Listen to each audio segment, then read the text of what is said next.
Welcome to Maheshan IAS. Your rank is our responsibility. जय हिंद दोस्तों। Donald Trump और Benjamin Netanyahu इस वक्त दुनिया के सबसे चर्चित व्यक्तियों में से एक हैं। शायद यही कारण है कि इन दोनों से संबंधित बहुत सारी भ्रामक और फेक न्यूज हमेशा हमारे आंखों के सामने होती है और हम आसानी से उस पर विश्वास भी कर लेते हैं। दोस्तों, महेशन आईएएस को सब्सक्राइब कर लीजिए ऑथेंटिक और रिलायबल न्यूज के लिए। कल आपने पूरे दिन देखा होगा कि एक खबर चली कि बेंजामिन नेतन्याहू जो है वो इस दुनिया में नहीं रहे। यानी कि यह खबर चली, चारों तरफ यही खबर चल रही है कि बेंजामिन नेतन्याहू को ईरान ने मार डाला, ईरान ने मिसाइल अटैक किया और बेंजामिन नेतन्याहू नहीं रहे। ये पूरी खबर चली पूरे दिन, कल और परसों। और एक कारण यह भी था कि बेंजामिन नेतन्याहू कहीं पब्लिकली देख नहीं रहे थे और चूंकि पब्लिक अपीयरेंस इनका नहीं था तो लोगों ने अनुमान लगा लिया कि बेंजामिन नेतन्याहू को मार दिया गया।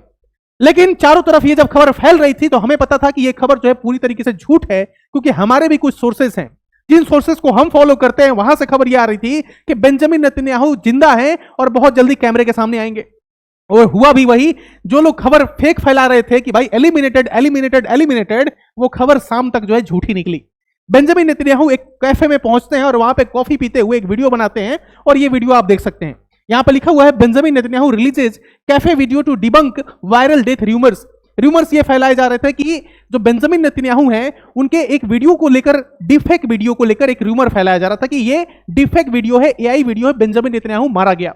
लेकिन जब ये कल वीडियो आई हमारे सामने तो दूध का दूध और पानी का पानी हो गया। इसीलिए मैं कहता हूं कि ऑथेंटिक और रिलायबल न्यूज के लिए, सच्ची न्यूज के लिए जो है आप महेशन एकेडमी को, प्लेटफॉर्म को जो है सब्सक्राइब कर ले, बेल आइकन को दबा ले और कमेंट में अपने पॉइंट ऑफ व्यूज को जरूर लिखा करें। तो यहां पे जो है बेंजामिन नेतन्याहू ने कह दिया है ईरान को, hello I am still alive, don't worry about me. मेरे बारे में आप चिंता मत कीजिए, मैं अभी जिंदा हूं और अभी तो नींदें उड़ाना बाकी है आप सबकी। किसकी नींदें? ईरान की नींदें उड़ाना बाकी। ये देखिए कॉफी हाथ में है और इस तरीके से हाथ भी दिखा रहे हैं कि देखो भाई मेरे 5 फिंगर्स हैं।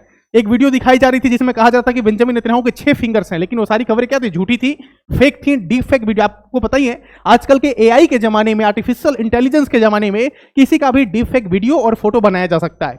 समझ में आ रही है बात? तो इस तरीके से डीफेक वीडियो बना के कोशिश की जा रही थी कि भाई एक माहौल बनाया जाए। दोस्तों, ये है स्ट्रेट ऑफ हॉर्मुज। मुझे लगता है कि पूरी दुनिया में सबसे ज्यादा अगर अभी किसी जगह की चर्चा हो रही है, किसी प्लेस की चर्चा हो रही है, डिस्कशन हो रहा है, व्यक्ति में तो मैंने बता दिया आपको कि बेंजामिन नेतन्याहू और डोनाल्ड ट्रंप, ये 2 व्यक्ति हैं जो पूरी दुनिया में चर्चा का विषय बने हुए हैं। लेकिन सबसे ज्यादा कोई प्लेस अगर चर्चा का विषय बने हुआ है तो वो है स्ट्रेट ऑफ हॉर्मुज। लेकिन यहां पे लिखा हुआ है स्टेट ऑफ अमेरिका। ये कौन लिख रहा है? ये है डोनाल्ड ट्रंप। डोनाल्ड ट्रंप कह रहे हैं कि भाई स्टेट ऑफ हॉर्मुज को हम स्टेट ऑफ अमेरिका बना लेंगे। शायद यही इसका ख्वाब था और इसी ख्वाब को पूरा करने के लिए उसने एक गलती कर दी। उसने गलती क्या की? 28 फरवरी को बिना तालमेल किए, यानी कि बिना आने वाली संभावनाओं को एक तरीके से असेसमेंट किए, इसने अटैक कर दिया ईरान पे। और शायद यही कारण है कि आज 16 दिन हो गए हैं लेकिन कंक्लूजन कुछ भी नहीं है, निष्कर्ष हमारे सामने कुछ भी नहीं है कि कौन हार रहा है, कौन जीत रहा है। आने वाले समय में कौन हारेगा, कौन जीतेगा, ये भी हम नहीं कह सकते। कितना लंबा ये युद्ध चलेगा ये भी नहीं कह सकते। यानी कि स्टेट ऑफ हॉर्मुज को स्टेट ऑफ अमेरिका बनाने का जो ख्वाब था डोनाल्ड ट्रंप का, वो सच होते हुए नहीं दिख रहा है। अब आगे आपको एक चीज बताता हूं, ध्यान से देखिएगा। डोनाल्ड ट्रंप ने बोला कि भाई ये स्टेट ऑफ हॉर्मुज जो है ये बंद है। ये क्या है? ये बंद है, लेकिन इसको खुलवाना पड़ेगा। लेकिन मैं अकेले नहीं खुलवा पा रहा हूं। आपको पता होगा कि यही डोनाल्ड ट्रंप है जो पूरी दुनिया का दादा बना फिरता है, लेकिन ये 33 किलोमीटर का ये जो नैरो स्टेट है इसको खुलवा नहीं पा रहा है। देखिए ना आप, अमेरिका की एक तरीके से मैं कहता हूं ना कि ईरान में जो ध्वस्त हुए हैं बिल्डिंग्स, ईरान के जो लोग मारे गए हैं, ईरान की जो त्रासदी हुई है, ईरान में जो तबाही हुई है, वो आने वाले 10 साल 20 साल 30 साल में रिकवर हो जाएगा।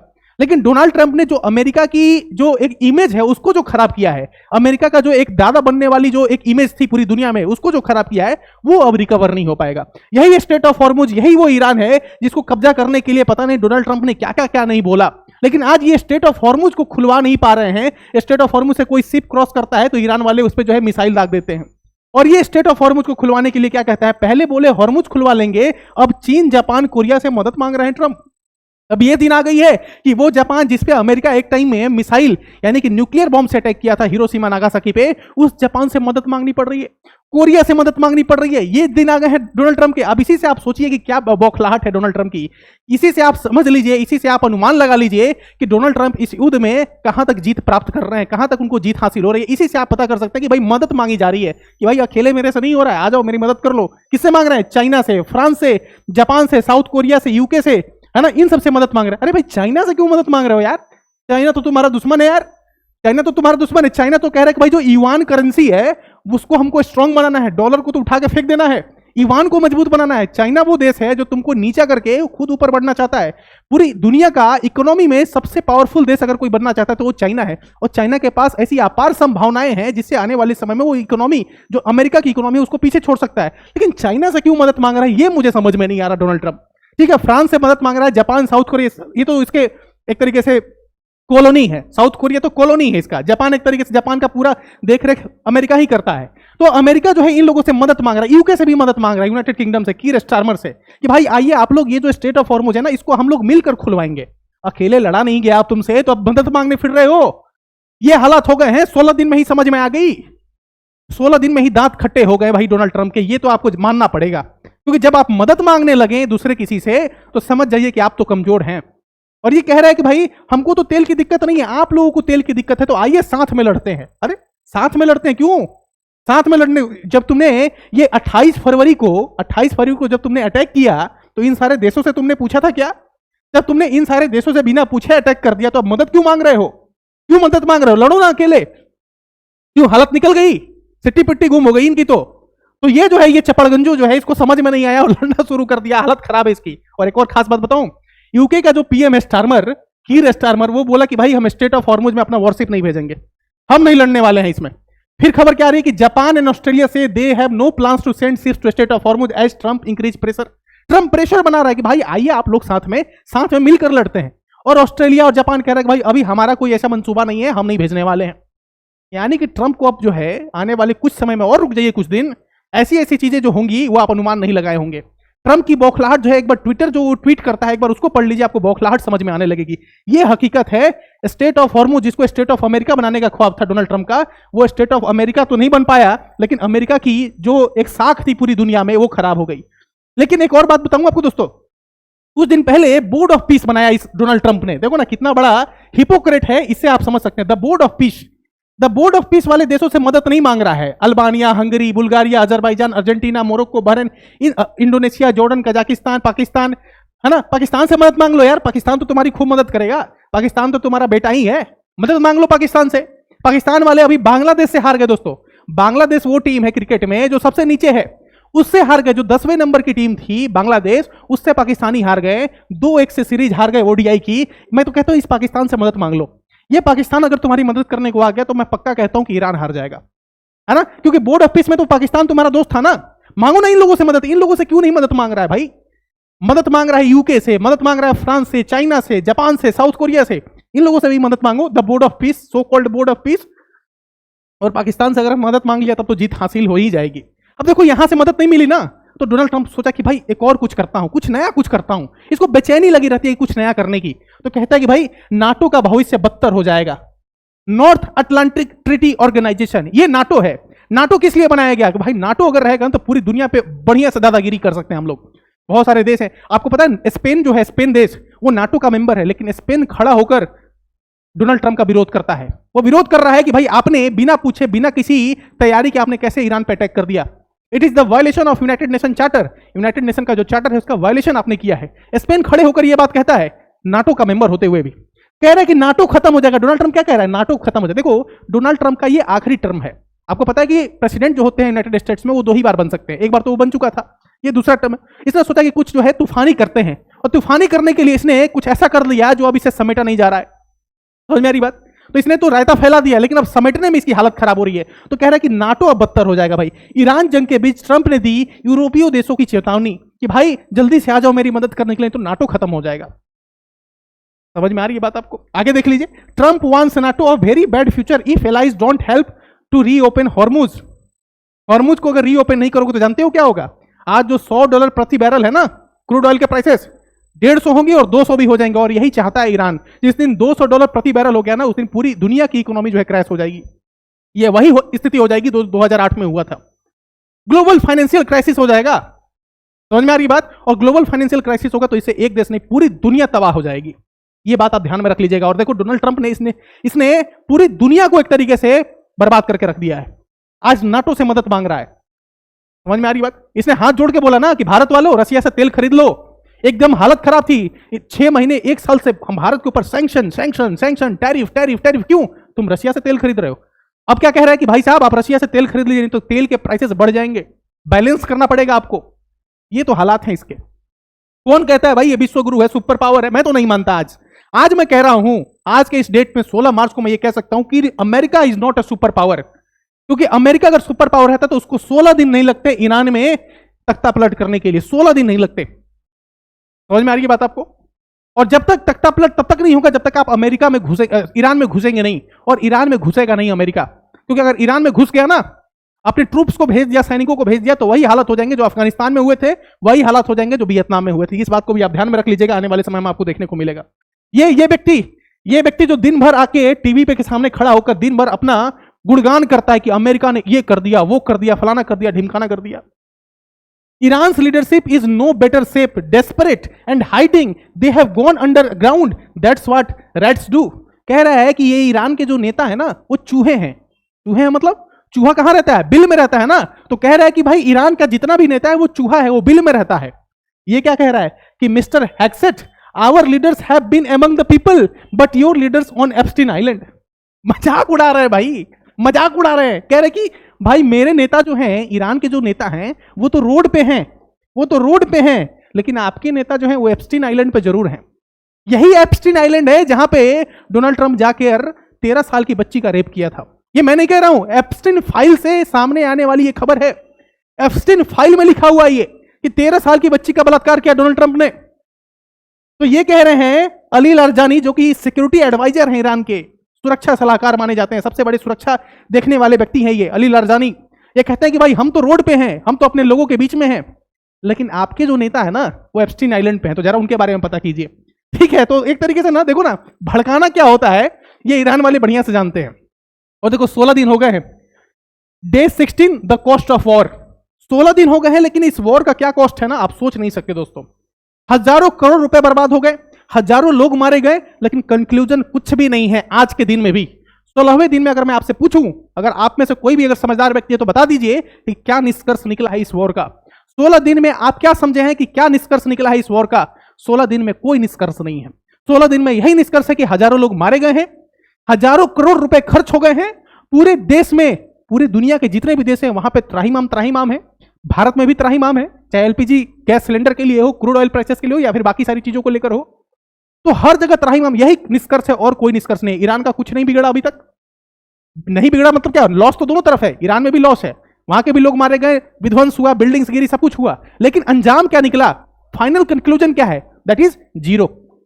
ये देख लीजिए कितने कितने देश में, लेबनान में कितने मारे गए, ईरान में कितने मारे गए, इराक में, इजराइल में, यूएई में, यूनाइटेड स्टेट्स में कितने लोग मारे गए हैं, फ्रांस के कितने लोग मारे गए हैं, सब डेटा यहां पे है। ठीक है, अटैक बाय यूएस इजराइल, कहां कहां पे अटैक हुआ है। अटैक बाय ईरान, ईरान कहां कहां पे अटैक किया, देखिए ना, 12 जगहों पे तो ईरान ने अटैक किया है, और यूएस इजराइल ने 4 जगहों पे अटैक किया है। ये भी देख लीजिए डेटा एक बार आप, है ना। अब आगे देखते हैं यहां पे क्या बात हुई। ये है Emmanuel Macron.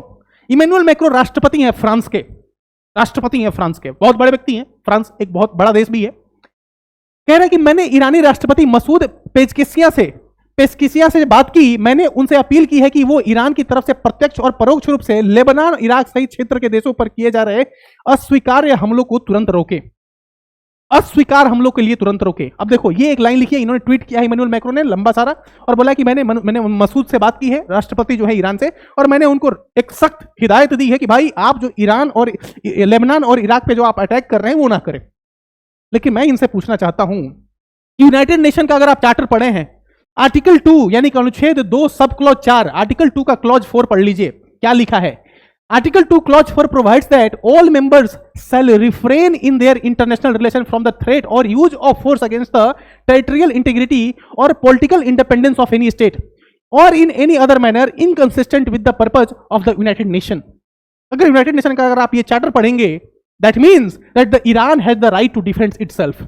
Iran has the right to defend itself. Iran ने बहुत सख्त शब्दों में बोला कि मेरे आस पड़ोस के जितने भी देश हैं, राष्ट्रपति ने बोली थी, मसूद ने बोली थी कि मेरे आस पड़ोस के जितने भी देश हैं हम उन पर अटैक नहीं करेंगे। लेकिन अगर ये लोग हम पर अटैक करेंगे, कौन लोग? अमेरिका। मान लीजिए ये ईरान है, ध्यान से समझिए, मान लीजिए ये ईरान है, यहाँ पे यूएई है, जॉर्डन है, कतर है, इराक है, ये सब देश हैं, है ना। अगर मान लीजिए कि यहां से अटैक किया जा रहा है तो ये बदले में ये भी तो अटैक करेगा। दैट्स व्हाई आई सेड, मैंने इसीलिए बोला आपको कि Iran has the right to defend itself. भाई आप तो अपने आप को डिफेंड करेंगे ना, या फिर मार खाएंगे चुपचाप। गांधी जी का जमाना चला गया जहां पे आप एक गाल पे मारते थे तो वो गांधी जी बोलते थे कि भाई दूसरा गाल भी आगे कर दो।